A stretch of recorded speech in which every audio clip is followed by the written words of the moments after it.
Who the hell told you that being alone is a bad thing? Bro, I'll be honest with you. Since the last 2, 3 years, I've been pretty lonely in the sense that I don't have much of a social friend group. I don't have any guys that I go out with that are my friends. I'm not in a group chat. I'm not in group chats with any friends. I don't have any people I can call up. Some people from my past, when I bump into them, the people that used to be my best friends at a time, it's such a formal conversation that you tend to have as you get older. You're like, oh, how's life? How's your career going? Okay, yeah. So there's none of that banter, none of that friendly relationships that we used to have. And it just makes me deep, like, being alone, especially at this age, is actually such a blessing, man. You go out every day, you're just doing your own thing, right? Elevating in different areas of your life, and you have no strain on your mind or, oh, I've got this commitment to this guy, I've got to do this to this guy, I've got to do this to this guy. It's relieving, it's relaxing.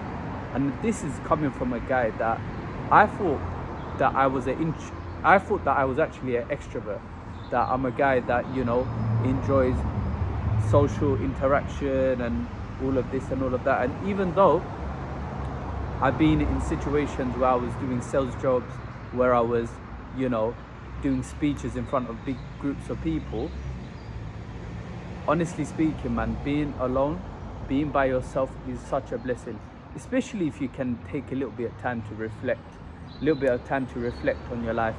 Why are you like this? Why is the world like this? And of course, we're not really ever truly alone. At the end of the day, we're Muslim.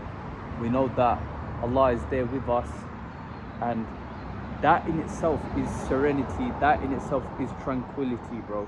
Because look, I've met many guys, good Muslim guys, met many practicing bros from one of my classes. The guys are great, they're amazing, but certain things that we don't align with. For example, I went to this I still go to this Islamic class, and the guys there are great guys, and I'm sure if I've spoken to them more, we could be actually friends and not just people that see each other once a week in class. Bro, they're all university students, or they were former university students. So the first thing that people tend to ask in that class is, oh, what uni do you go to? What do you do? Or all of this and all of that. They have more of a structured life in the sense of they have the idealistic Asian parents' child life, and I'm just here just doing my thing, right? Literally just driving Uber. So it doesn't sound like an amazing conversation starter, or you might feel a bit like less of a man in that sense. Not really, but you know what I mean. And of course, we've got different visions and different plans. We prefer different things. Like, bro, I like chilling, I like gardening, I like going for walks in nature and gym, and like obviously eating clean, being locked in. And there's just one guy that I've met that has been locked in on his gym, one of my friends. But the thing is, because we live at such a far distance apart, it's just difficult to be good friends. Do you get it? I can't call him for anything, he can't call me for anything. We're both busy, right, in our own regards. But these are the years, right, before kids, before wives, yeah, that we can just sit down, reflect, and just deep life a bit. I think we're living in such a fast-paced world, right? It's like, oh, meet this person, do this, right? Constantly comparing ourselves to other people. Like, we don't get to just sit down and really look at the man that we are. Like, I'll be honest with you, I've never seen a guy with so many faults other than myself. But that's because I was able to take a pause, relax, and really reflect. Guys, for example, I was very shiny object syndrome. right? I will always jump from one thing to another. I wouldn't stick to one thing, right? Whenever I had a goal, I wanted it quick. I wanted it quick, but I wouldn't put in any action, and that's just the reality that I had to get to grips with, right? And I was able to see this part of me because I was alone. Whereas if I was in a friendship group where they were on that same wavelength, all right, cool, let's go out to eat. Would you want to eat Spice Hut? Would you want to eat KFC or like KHF or something like unhealthy? And then I would just jump on the bandwagon and you know do the same thing. So guys, I'm at this stage, right? You might be at this stage as well, where you're definitely different. You've changed enough. Your identity might have shifted enough where it's not appropriate for you to be chilling with the old friends, right? For example, if I went out with someone and they were eating like junk food, I'm not saying they're a bad person in terms of Islamically or whatever, but if they're eating burgers, chips, and like snacking and stuff, they're not tracking their food and they're overweight, I don't want to be around that energy, because I'm not on that level where I could look at that and completely not be tempted. I could definitely be tempted. There's no doubt in my mind I could be, right? But I'm also not at that level, right? For example, right now I'm probably about 17% body fat, right?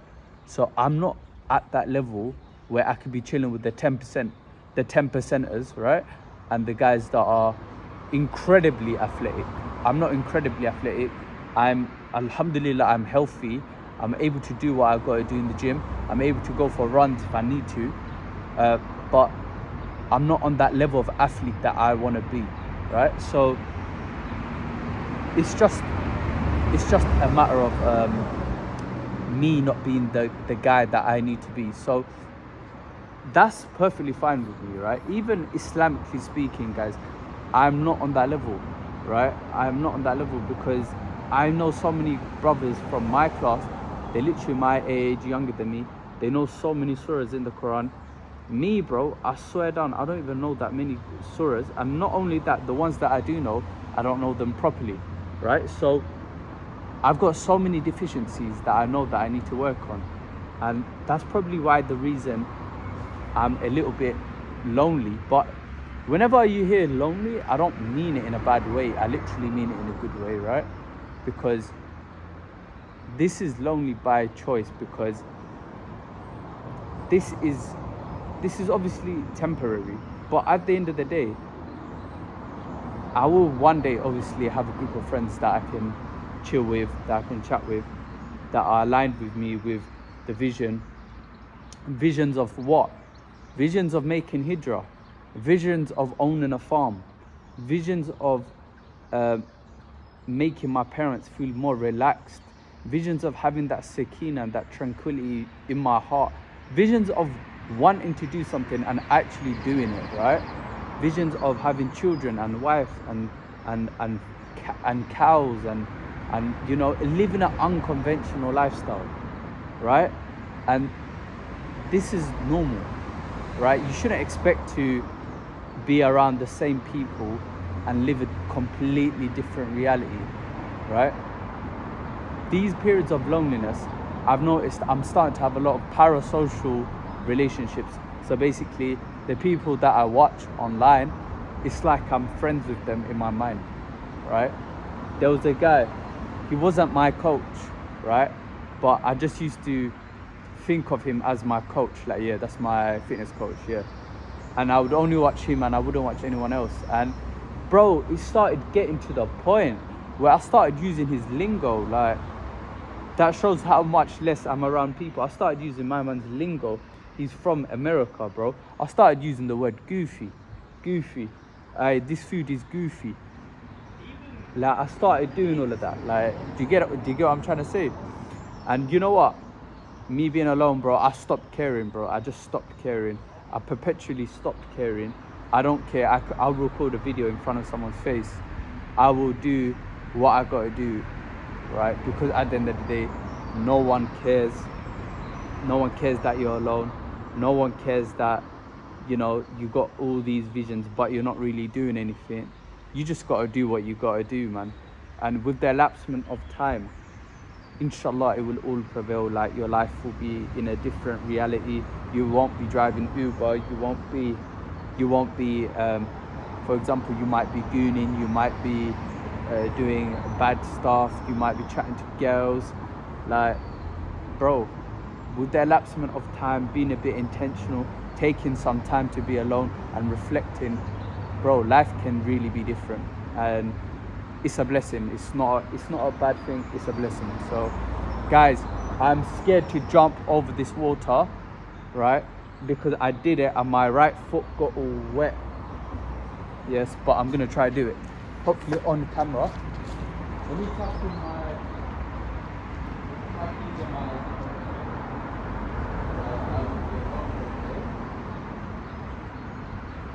I won't be cold. But the thing is, like, do I trust myself? Like, the thing is, I did it, but I wanted to do it at the start, but I just didn't trust myself. I didn't trust myself to do it. Why do I not trust myself? Like, it must stem from something. It must stem from something deep down. It's not even a big jump, man, but it's like, I'm just scared to do it, bro. Then I'm like, oh, what if I slip? You know what? Overthinking will never get me anywhere. Overthinking will never get you anywhere in life. Oh, man. Let me visualize myself. Man.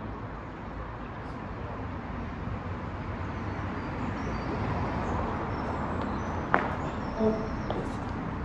Just about made it. Oh, my days. Alright, I've done it once. I could definitely do it again, innit?